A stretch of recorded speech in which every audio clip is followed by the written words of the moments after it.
Another day, another winning tip. Pinagpaguran mo ang ipon mo para sa bahay, para sa anak, para sa future ninyo. Pero real talk tayo mga kawins ha.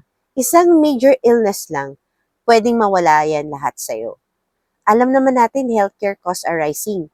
Hospital bills today? Nako! Kayang ubusin ang years of savings in just weeks. At hindi ito pagiging praning ha. Preparation is responsibility. Financial wisdom means hindi mo ginagalaw ang savings para sa emergency. May protection ka laban sa uncertainty. Hindi naaapektuhan ang pangarap ng pamilya mo. Insurance is not expense. It's protection ng pinagpaguran mo kasi ang tunay na goal, hindi lang mag-ipon, kundi mapanatili ang ipon kahit may uncertainty. Secure your family before life happens. Diba? Mas mabuti nang handa ka sa krisis.